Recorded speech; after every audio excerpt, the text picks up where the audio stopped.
place for people who camp or boat in the summer, rules that help prevent the spread of invasive plants and species. While summer is months away, there are things we can do right now in the middle of winter to help keep our forests and lakes and waterways safe. In fact, National Invasive Species Awareness Week kicks off on Monday. We sat down with state entomologist Allison Canotti to learn more. There are things that we can do right now in order to help slow the spread of invasive species in our environment, and so it's a good time to contemplate that. Things like paying attention to the outdoors around you, what seems normal, maybe what isn't. You say what looks normal, what doesn't. What doesn't look normal? So, I mean, we talk about disease as an abnormal function in any organism, right? And so healthy trees, for instance, have a certain, like a full crown. They have intact bark. They have nice long new growth on their twigs from the previous year. Unhealthy forests may look choked by invasive plants. What we have here, tell us about this. This is from an ash tree, and this shows the damage that is done by the borers, correct?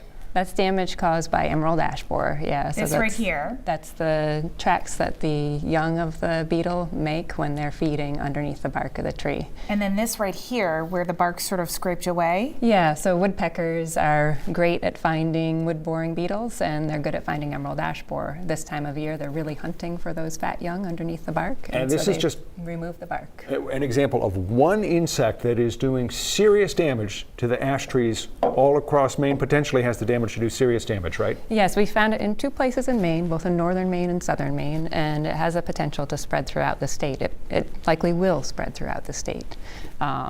If we can find it early, we can introduce biological control organisms to help it to come into balance more with its host, and maybe be able to save the ash in our forests. You've kind of got 2 different threats that you talk about, and one is what can be the damage that can be done to, say, lakes and forests in Maine, and the other that affects our quality of life. And here's something that a lot of people know about. This is the results, the consequences of the brown-tailed moth, which, if you've got that rash, it is really itchy and uncomfortable.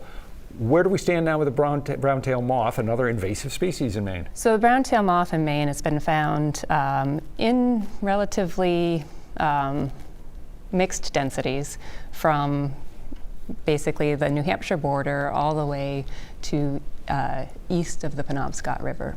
And a lot of people associate brown-tailed moth with coastal Maine, and that is just not a fact. We see brown-tailed moth inland in places like Bangor. We see it inland in places like Turner. And there are things that people can be doing right now in the winter that will lessen the brown-tailed moth when the weather gets warmer, right?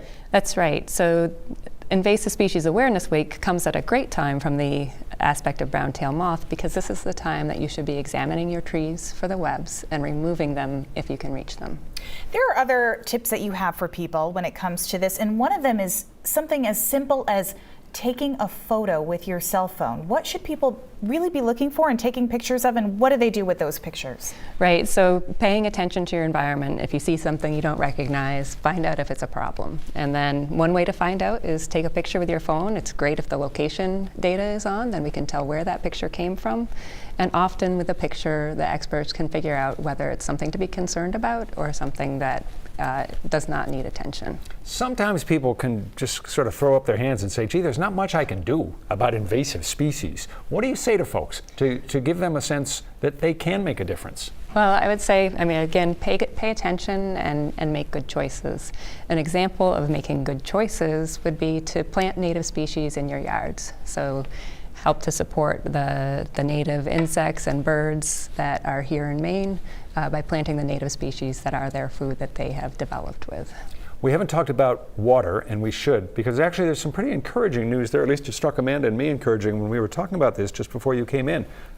There are about 6,000 lakes in Maine. Fewer than 1% have invasive species. After all the stories we've heard over the years about milfoil and so forth, we thought that sounded like a pretty good accomplishment. It is a good accomplishment, and it's a sort of thing that, paying attention to your boats, your trailers, and all of those sorts of things. When you go from one water body to another, follow the clean, drain, dry protocol so that you're not moving invasive plants from one lake to another. And a lot of people probably don't know that milfoil is in Big Lake in down East Maine, and so they may not take those steps moving from Big Lake to the next water body that they're going to visit. So it's important, no matter where you are, to take that step with your canoe, with your kayak, with your boat trailer, clean, drain, dry, so we can keep that number to below 1%.